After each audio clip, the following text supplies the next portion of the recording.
Hello everyone, welcome back to my channel Neelam kitchen and home maker. तर आज मी बनवणार आहे कटला फिश करी। तर चला सुरुवात करूया। त्याआधी चॅनलवर नवीन असाल तर चॅनलला सबस्क्राइब करायला विसरू नका।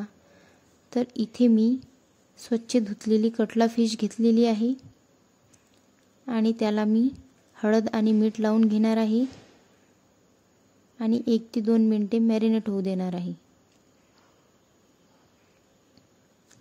आता 2 मिनिट मॅरिनेट झाल्यावर मी याला छान असं तव्यावर फ्राय करून घेणार आहे। तव्यावर फ्राय केल्याने कमी तेलात फ्राय होते, म्हणून मी इथे तव्यावर फ्राय करणार आहे।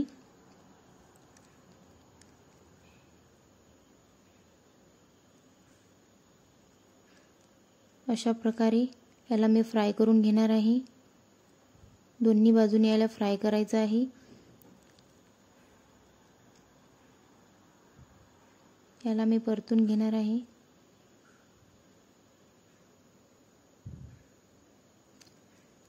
आता मी कढईमध्ये ऑइल घेतलेले आहे।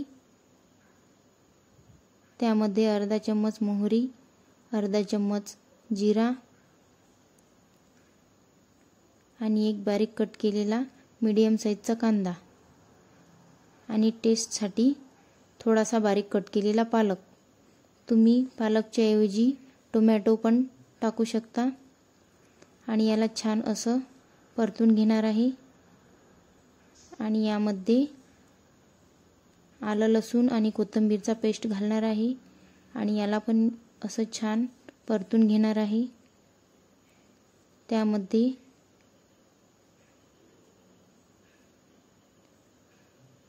दोन छोटे चम्मच मिरची पावडर, नमक, अर्धा चम्मच हळद, 1 चम्मच धनिया पावडर, 1 चम्मच फिश करी मसाला आणि अर्धा चम्मच चाट मसाला।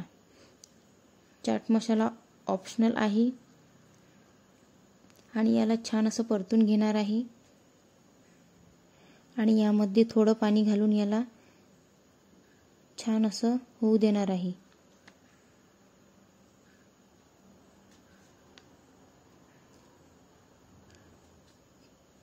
तेल आणि मसाला वेगळा होईपर्यंत याला होऊ द्यायचा आहे। तुम्ही बघू शकता याला छान तर्री आलेली आहे आणि आता यामध्ये मी फ्राय केलेली फिश घालणार आहे।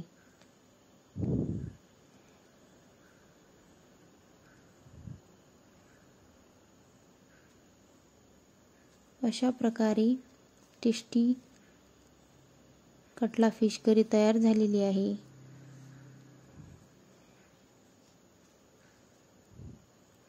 चॅनलवर नवीन असाल तर सबस्क्राइब आणि व्हिडिओला लाईक शेअर करायला विसरू नका।